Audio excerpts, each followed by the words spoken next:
Yeah, let's jump into the biggest game of the week. Oregon and Ohio State, 32-31 thriller over there, where Chip Kelly made his return after coaching he was the head coach of the Ducks for about 3, 4, 5 years or something like that back in the early 2010s.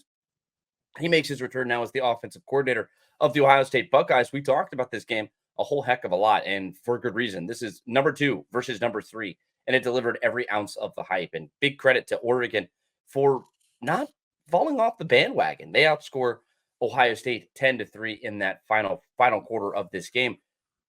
This was crazy. This was a crazy game. They ran the ball effectively, and that was the biggest thing that I asked for, is specifically who was going to step up and give Dillon Gabriel some support.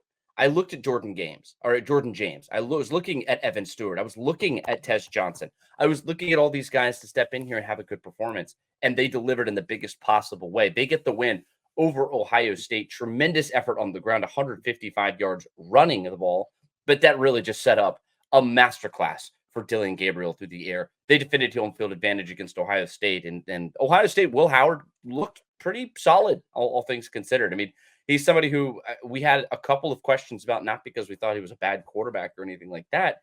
It was more just the fact that we hadn't seen him open up that playbook a little bit and unload anything. But Oregon had all the answers, and they were ready, and this was a great game. Well, look, before I get into what happened on the field, let me say this. A couple of big takeaways just in the grand scheme of things. Both of these teams can win the national championship. I have no doubt in my mind that both of these teams are good enough to win it all. I also would say this, unlike whatever Matthew Freeze tries to figure out, you play this thing 10 times, it's probably 5 to Oregon, 5 to Ohio State. That's how close and evenly matched I think these teams are, and this game was. Now we get to what happened on the field. I think it was probably mid-second quarter where each team offensively started to get into the groove and started to figure out what they needed to do to put together drives and to put together scores. It was before halftime where it felt like the team that had the ball last was going to be the team that won this game. And as it turned out, that team that had the ball last was Ohio State. And I'll get to Will Howard in a moment because you mentioned kind of the positives that we saw from Will Howard. You can't ignore the negative, what happened on that final play. But before I get to Ohio State and Ryan Day and Will Howard, I think you have to give kudos to Oregon, which you so eloquently did. Dillon Gabriel, we said, had to be at least the equal, if not the better quarterback in this game. He had to look like a guy that could win a Heisman. That was as dangerous as he was last year going against a better Texas team when he was at Oklahoma. That was the Dillon Gabriel that we saw. We talked about it. He leads the country in completion percentage, and he was pretty high up there on this one. Obviously, against a better defense, a better pass rush, he had to throw a couple away, and so all that was there. But the efficiency was there.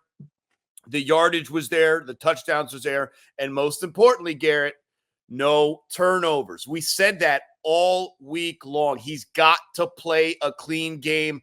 Oregon in general has to play a clean game. And for the most part, for the entirety, really, they did do that. A couple miscues here and there.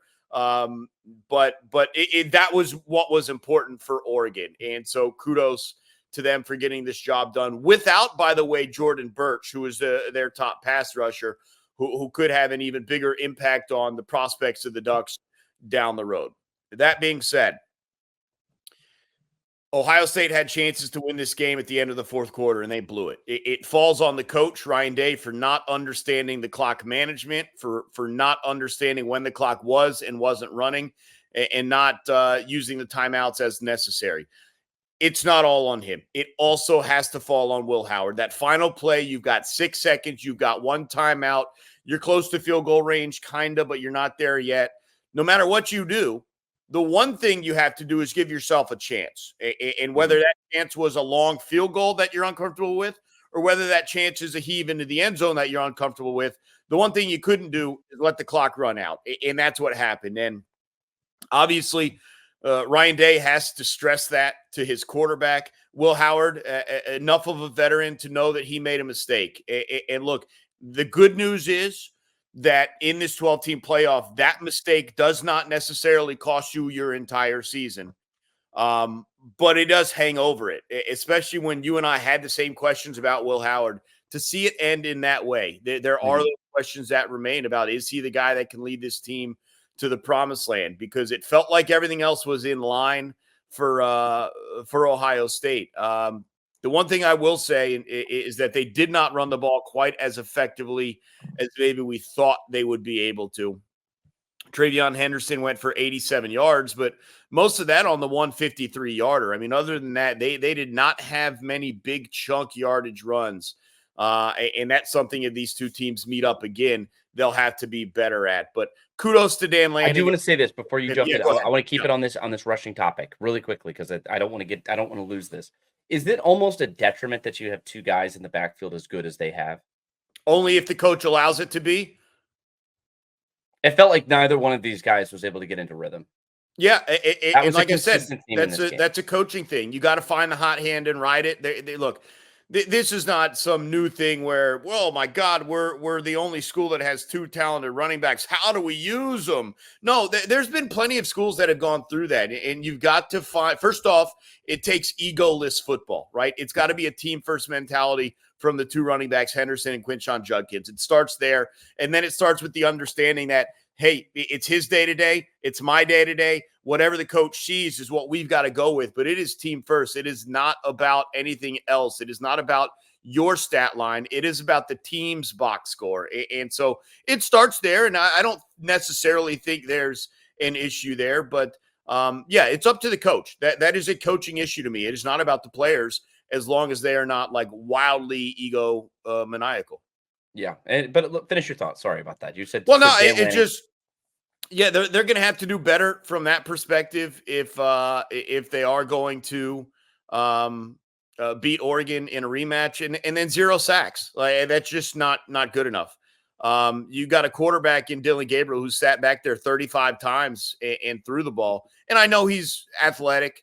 I know he can run away from a couple of D linemen here and there. You got to get that guy on the ground. And I thought maybe Ohio State would have an opportunity to do that. Only 1 sack for Oregon, so very similar in that manner.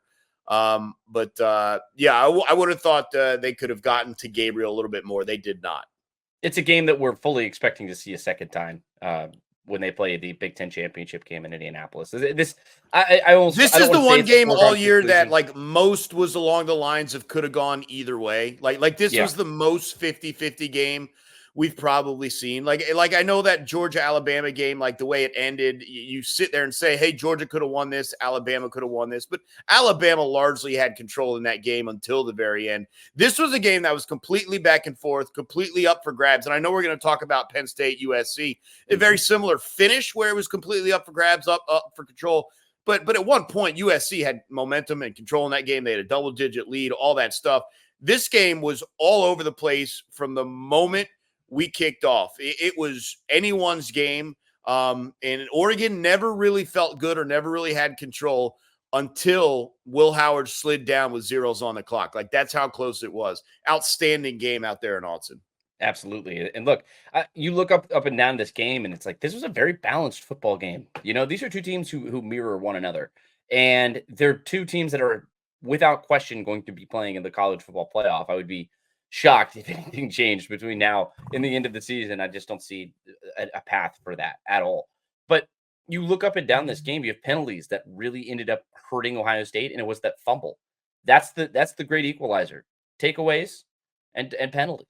That's what allows teams to stay in football games. And look, credit to Oregon for forcing the fumble, and I think it was Quinshon Judkins who had the fumble, and they took advantage of it. They scored, and that kept them in this game. And look, big game for Oregon, big game for Dan Lanning. But Dan Lanning, I feel like has been building some inertia with that program. He's been doing a very good job, but he hadn't quite gotten over the top yet. He, in all of the biggest games that he played in last year and the year before that, they weren't the winning team for the most part. And I mean, you were 0-2 against Washington, and one of those games came on your home field. And you lost those games mostly because of coaching blunders. Dan Lanning, I feel like, has learned his lesson, and he's getting better. He's one of those coaches that the college football world needs to be aware of. He's only going to continue to improve as his tenure in Oregon goes on. Ryan Day, on the other hand, this was a difficult game. The way it finished, your team played at a very high level. You're going to have a lot of expectations.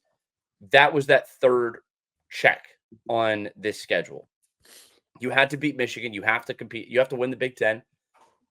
And then you have to beat Oregon. And all of those three things have to happen at some point. And look, you're going to have to beat Oregon if you're going to want to win a Big Ten championship game because you're going to play this team again. And the 50-50 games, I always have this thought too. Whenever teams play that evenly, I have a hard time believing that that team is going to win a second time. So for whatever reason, it's a very consistent thing when teams play that slugfest type of game. For whatever reason, the losing team generally wins. So we'll discuss that as the season goes on because it just by all appearances, it looks like we're just barreling towards a rematch in this game. And we'll talk about one of those other games here coming up in just a second. Just one final thought here is that I left this game, and you already addressed it. I addressed it earlier. But the one thing that did stand out is I left this game feeling that both of these teams are national championship worthy, national championship contenders. We're going to work our way through the schedule. And I'm going to say, I'll be honest, like I look at this team and now I have a lot more questions. I don't have questions. I know Ohio State lost this game. I have no doubt in my mind they are good enough to play for and potentially win a championship.